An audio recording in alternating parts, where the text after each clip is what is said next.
Hey there, and welcome to yet another $0 versus $1,000 series. So in today's video, we're gonna do a unit comparison between a $0 account Ulmus versus a $1,000 Ulmus.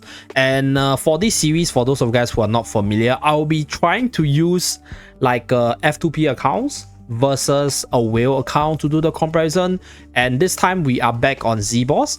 So Zeeebo right here managed to get our dear Ulmus to Mythic, because yesterday I tried to get this unit to Mythic Plus to test out his kit, right? It was really hard to find anyone which Supreme Plus him on day one, but fortunately someone came up to me to lend me their account for testing, so I really appreciate it. So later on you guys will see a Supreme Plus EX Weapon 10 Ulmus for the $1,000 showcase. For the $0 one, we will be using a Mythic Ulmus. So this unit without the EX Weapon skill, I'll say is not at its full potential, or it's not what it's supposed to do. Yes, this unit is able to tank, and yes, this unit is able to control, but I think after like a few testing, after one whole day of playing with this unit in different game modes, this unit doesn't tank as well as the likes of Danny, right? Doesn't tank as well as the likes of Torrent, neither does he tank as well as even Brutus, right?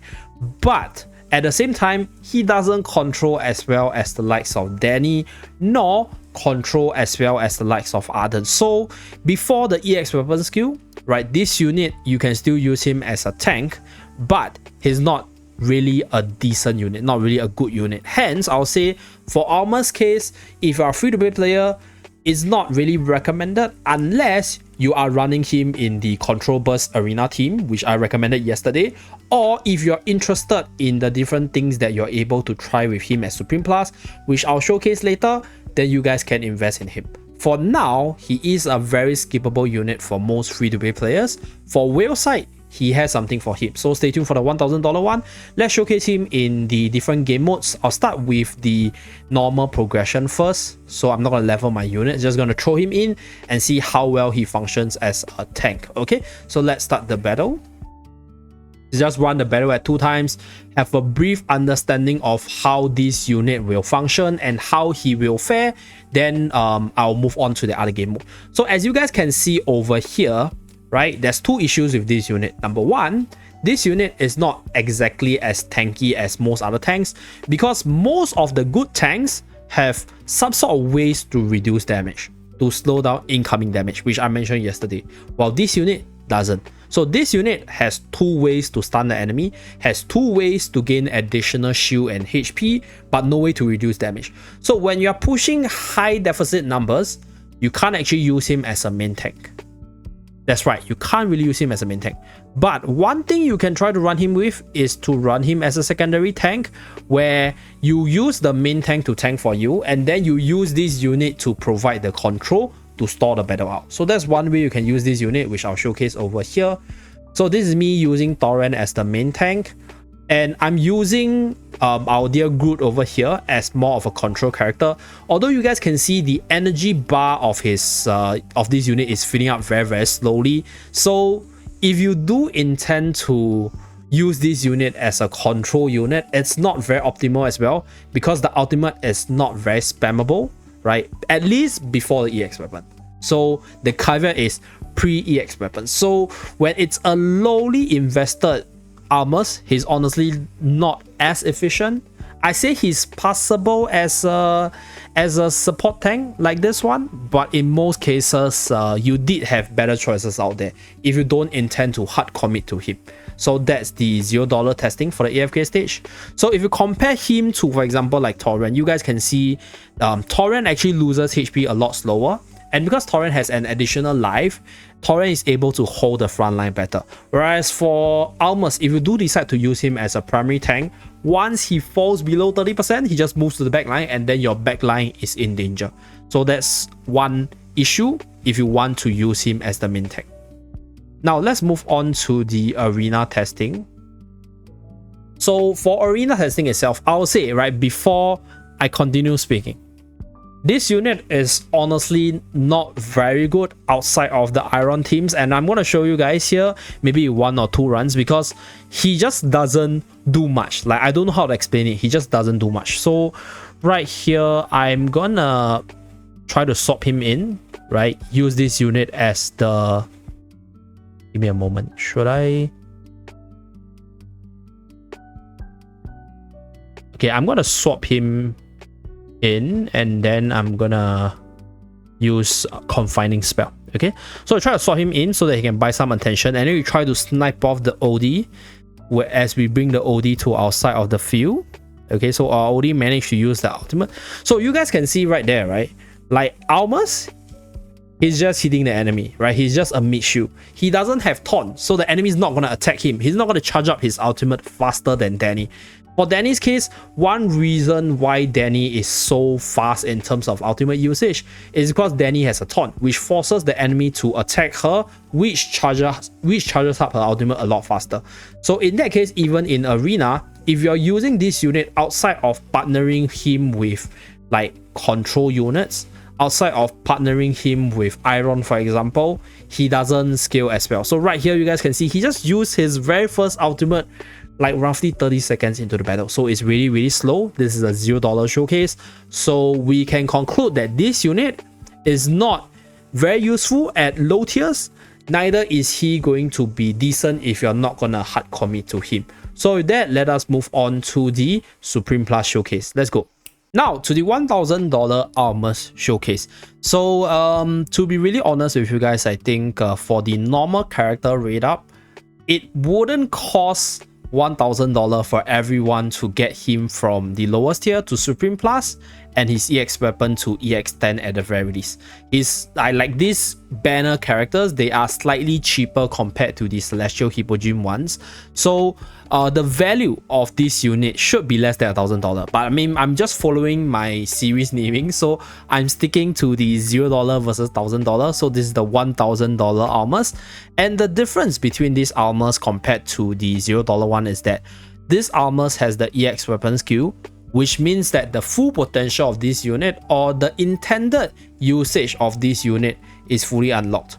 So EX weapon skill Prowling Root grants the additional effect where you extend the duration of the control by 2 seconds when the enemies are displaced, which is when they're moved around, or when they are knocked down, when there are skills that specifically say knocked down, or when they are knocked into the air. So I'll release another video to talk about the different skills that actually work with Ulmus Prowling Roots, and also the skills which people think might work but doesn't work with Ulmus. Okay, so that will be for another video later. So this EX weapon skill is basically the key part of this unit, because after a few rounds of testings and also today's Supreme Arena runs, I realized that Ulmus is probably best played in a burst control setup. I think anything else outside of that, this unit is just okay. But the thing is, because of this additional 2 seconds and additional damage, this unit just made those burst teams a lot more powerful, because being able to just hold your enemy in place and prevent them from doing anything for 2 seconds turns out to be a really good buff for those teams. So you guys will see later in some of my Supreme Arena runs.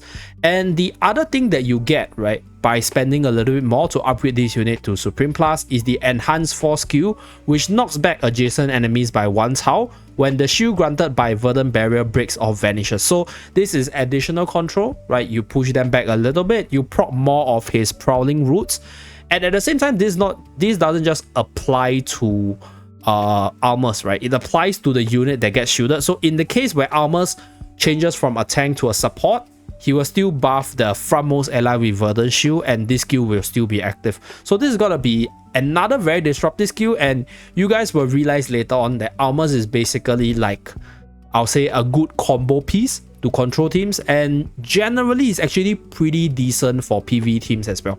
So for this account, right, I have quite a few units to play around with, and I will do a few PvE stages to just test out these units' prowess in terms of deficit pushing. Okay, so other than doing the arena test as well as a few of the other tests that I want to do, I'll also do some AFK stages to see how good this unit is for deficit pushing. So let's start with the arena portion. So I'm not going to fight anyone because I did a few Supreme Arena runs and I did a few records over here. So the first one was a victory. So this idea is pretty straightforward. Ulmus basically goes with iron, right? So when you think about burst, when you think about control, I think Elsa as well as Arden just comes to mind, and then I just basically slotted in Hewin over here for the sustain for the team. So if I'm playing the more sustain route, I'll probably put Hewin and use a more defensive artifact, because I think for our dear Ulmus right here, this unit offers a little bit of flexibility, because not only is this like a control extender, this unit also functions as a shielder as well, which increases the longevity of your team. And the other way that I saw people use this team, right, is through just insane burst. So you guys can see, right, in the place of Hewin, this guy actually ran Bryon, so he just went full burst, and the effect is also quite incredible. So I'm going to showcase this battle as well. This is, by the way, top tier Supreme Arena, so it's Battles of the Whales, and you guys can see this unit seeing use, even though, right, he's not at the highest tier, because his role is not actually to be a tank. His role is more like I mentioned earlier, a combo piece, a control extender, and then he will also be able to function as a semi-support once his frontline role is done. This unit is not exactly very tanky because he doesn't have any damage reduction buffs to keep himself healthy for long, but this unit has a lot of utility, has a lot of control. So right here I have another run. So this time around I actually went a more defensive route. So this match will showcase this unit not being that tanky, right? This unit gets bursted down really quickly, partially also because he's pretty low tier and my opponent's units are much higher tier compared to him. So that's one reason. But then this will also tell you that this unit is not meant to be like a hold the fort kind of tank. Okay, so let's show this replay. So we will go at one time. So this one will showcase he's all the way at the bottom of the map to draw the attention of Sylvina and Vala. So right here, Sylvina came in. So he is still tanking okay. But over here, as you guys can see, when he falls below the 30% threshold, he no longer stands on the front line, right? So what this means is my backliners, which this unit was supposed to protect, right, is now unprotected. And that's where the assassins run wild and then kill off my Arden as well as Elsa there. So this is one thing which I think, let's say if you need an additional tank to hold the front line, Ulmus will not be a good choice, because 30% HP threshold is not that hard to hit, to be honest. And for him, once he reaches 30%, he'll just go to the backline, and then that will cause your backline to be in danger. That's something which I realized using this unit as well.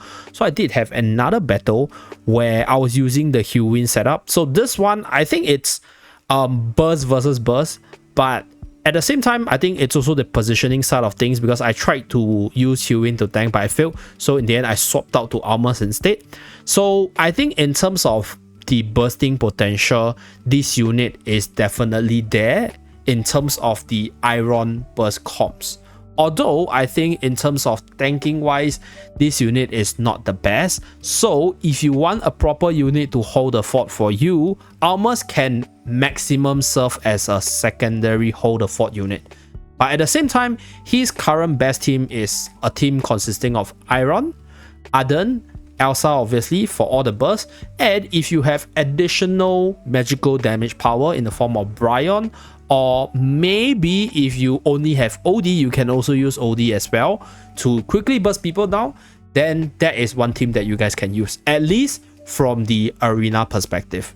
For the other team setup, I think you can also try to run him with Iron in a more defensive control team, but I think that will greatly weaken his this control ability, because there's actually a cooldown where this effect can only be affected on the same enemy every 10 seconds. So after the very first one, you gotta wait 8 more seconds before you can stun again. So unless you're running a very meaty sustain team, right, if not, it might not work as well as the burst variant. So that's my thought about this unit. In fact, actually, why not, I'll just try in one normal arena to see whether or not a more sustain heavy variant will be better. So let's go with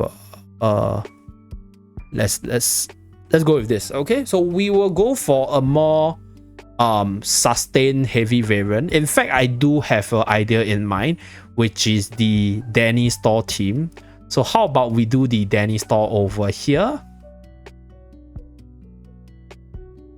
So let's put our Groot here. And then we're gonna put Hewin here. And we need Skalita for the carry. So Hewin here. So right here, this is it, right? And then for the artifact, we are gonna use Confining Spell. So we're gonna test out how good this unit might be in a more, I'll say, like story centric team. Let's start the battle. Okay, so we'll go at one time. So Danny is gonna be the main tank that holds the fort, and then we have the support of our dear Rowan and Hewin and Skalita while she's in the air to keep the sustain going. Okay, so Groot over there will be probably as a frontline tank, and then maybe I should just let him die earlier and transform into a support. Could that be better? Maybe we will try another time with him being the frontline tank so that he transforms to the range form really fast. Okay, so this is the idea of stalling. Okay, so Skalita comes out. Skalita's gonna try to carry the team. So here, pump. Okay, we send people flying. Are we going to send people flying? Come on. Skalita. Okay, we got people out. Nice. More control. Okay, so he does work with Skalita, as you guys can see over here. Okay, so now our dear Danny uses the root. Okay. So we just go at, I will just go at 2 times. Okay. Okay, Skalita hard carries with this store team. So okay, so actually you can run this unit as a store unit as well. Interesting. Okay, that's a very, very interesting finding. Okay, so for the second and third battle, I just run through the summary of what I did because basically I tried to use the same store team I fought Mr. Ali with against Haki over here. So I tried to change out my positioning. I tried to change out Rowan. I tried to change out the positions of the main tank and Ulmus. But I think all 3 battles we got beaten up pretty badly.